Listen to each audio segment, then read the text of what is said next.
ከሁለት ዙር በላይ በዚህ ርዕሰ ጉዳይ ላይ አውርቻለሁ። አሁንም ደግሞ በኮሜንት ሴክሽን ላይ ብዙዎች እየጠየቁ ነበር እና ዛሬ ደግሞ ከእግዚአብሔር ቃል አንጻር እናያለን ብዬ ስላሰብኩኝ ነው። ሁሉ ሰላም ነው? እናንተ ሰላም ናቸው? የሕያው እግዚአብሔር ስም የተባረከ ይሁን። ደህና ነኝ። ከድነት ጉዳይ ጋር ተያይዞ የሚነሱ ጥያቄ ከዛ አንጻር የተወሰነ ነገር እናያለን ብዬ አስቤያለሁ። ዛሬ የሕያው የእግዚአብሔር ቃል ምን ይላል? ሰው ልጅ ለመዳን ምን ያስፈልጋል? በራሱ መልካም ስራ ሕግን በመፈጸም ወር በማመን ሰው ልጅ ይድናል። አንዳንዶች ድነናል፣ ሌሎች ደግሞ እየዳንን ነው፣ ሌሎች ደግሞ እንድናለን ብለው ያስባሉ፣ ያስተምራሉ፣ ያምናሉ። ድነናል የሚሉት ኦልሬዲ የድነት ጉዳይ የተፈጸመ ጉዳይ ነው እያሉ ነው። እየዳንን ነው የሚሉት እለት በእለት በምንፈጽመው ስራ፣ በምናደርገው መልካም ነገር፣ በምናደርገው ጥሩ ስራ እለት በእለት እየዳንን እስከ ዕለተ ሞታችን በምንሰራው መልካም ስራ እየዳንን እንሄዳለን እያሉ ነው። ሌሎች ደግሞ እንድናለን። መቼ? ፊውቸር። ድነናል ኦልሬዲ ፓስት ነው፣ ያለቀለት ያበቃው ጉዳይ ነው። ዛሬ አንደኛውን እናያለን።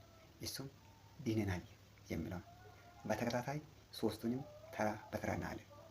መጽሐፍ ቅዱስ የሕያው የእግዚአብሔር ቃል ሮሜ ምዕራፍ 2 ከቁጥር 8 ጀምሮ እንደዚህ ይላል።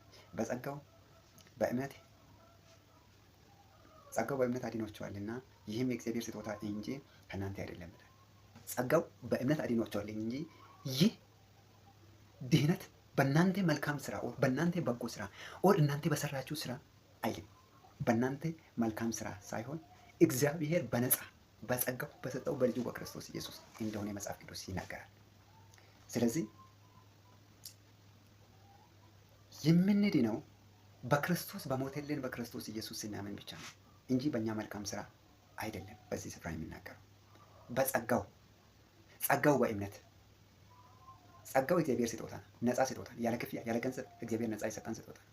ያ ጸጋ እኛ ጋር አክቲቭ የሚሆነው ኦር እኛ ጋር ትርጉም የሚኖረው ኦር ለእኛ ህይወትን የሚሰጠው ይሄው የእግዚአብሔር ጸጋ የሆነው ክርስቶስ ኢየሱስ በእምነት ማለት ሰው ልጅ በክርስቶስ ኢየሱስ ሲያምን ብቻ ነው የዛ ጸጋ ተካፋይ ኦር ተቋዳሽ የሚሆነው። የጸጋው ተካፋይ ከሆነ የርስቱ ወራሽ ይሆናል። የርስቱ ወራሽ የሚሆነው በልጁ በክርስቶስ ኢየሱስ ሲያምን ነው። ለዛ ነው ያመነ እየተጠመቀ ይድናል፣ ያላመነ ግን ይፈረድበታል የሚለው። ለዛ ነው ማርቆስ ወንጌል 16:16 ላይ ያመነ እየተጠመቀ ይድናል። ሰው ከመጠመቁ በፊት ማመን እንዳለበት በዚህ ስፍራ ግልጽ አድርጎ ያስቀምጠዋል። አይ ከማመን በፊት አንድ ሰው ለመዳን መጠመቅ አለበት ብሎ ያስተምራሉ። አንዳንዶቹ ደግሞ ኖ መዳን ይቀድማል፣ እየዳነ ሰው ነው መጠመቅ ያለበት። በዚህ ስፍራ ያመነ የተጠመቀ ይድናል። ቀድሞ ያለው የትኛው ነው? ማመን ነው። ሰው ልጅ መዳን የሚችለው በክርስቶስ ኢየሱስ በሞተለት በእግዚአብሔር ልጅ በናዝሬቱ በኢየሱስ ሲያምን ብቻ ነው። ጥምቀት የጌታ የኢየሱስ ክርስቶስ ለእኛ ስል በቀራንዮ ላይ ለእኛ ስል በጎልጎታ ላይ የዋለውን ያን ሞቱንና ትንሣኤውን እንድናስብ ነው። መስማት በእግዚአብሔር ቃል ነው። እምነት በእግዚአብሔር ቃል ነው። የሚሰማ ያምናል። ማንንም የእግዚአብሔርን ቃል የሚሰማ ያምናል። የሚያምን በልጁ በክርስቶስ ኢየሱስ ይድናል። የዳነ የእግዚአብሔር ልጅ ይሆናል። የእግዚአብሔር ልጅ የሆነ የርስቱ ወራሽ ይሆናል። ሁለተኛ ጢሞቴዎስ ምዕራፍ 1 ከቁጥር 9 ጀምሮ ያዳነን በቅዱስ አጠራርም የጠራን እግዚአብሔር ነውና ይህም እንደ ራሱ ሐሳብና ጸጋ መጠን እንጂ እንደ ስራችን መጠን አይደለም። እንደ ራሱ ሐሳብ ጸጋ መጠን እንደ እግዚአብሔር ሐሳብና ጸጋ መጠን እንጂ እንደ ራሳችን መልካም ስራ እንዳይደለ በዚህ ስፍራ አስረግጦ ይናገራል። አንሳሳት።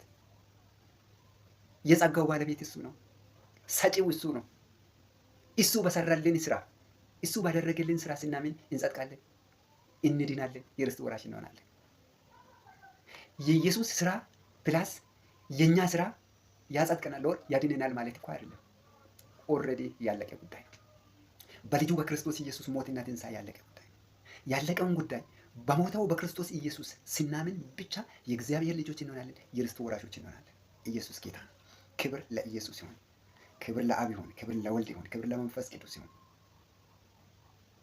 እርሱም ሮሜ 3 ከ21 ጀምሮ እርሱም ለሚያምኑት ሁሉ የሆነ በኢየሱስ ክርስቶስ በማመን የሚገኝ የእግዚአብሔር ጽድቅ ነው። በኢየሱስ ክርስቶስ በእግዚአብሔር ልጅ በማመን የሚገኝ ጽድቅ፣ በልጁ በክርስቶስ ኢየሱስ በማመን የሚገኝ ጽድቅ ነው። ልዩነት የለም። ምን ልዩነት የለም? የአዳም ዘር በሙሉ የሰው ዘር በሙሉ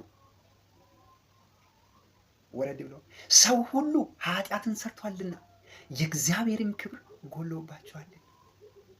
ስለዚህ ኃጢአተኛውን አዳም ነፃ ሊያወጣ ሊያጸድቅ ልጁ ሊያደርግ ሊያድነው ክርስቶስ ኢየሱስ መጣ።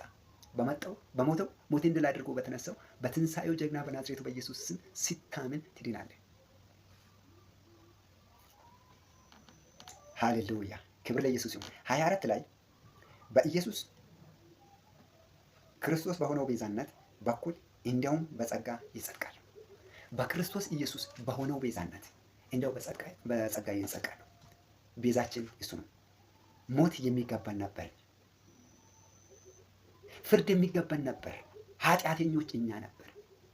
ስቅላት የሚገባን እኛ ነበር። ሕግ ተላላፊዎች እኛ ነበር።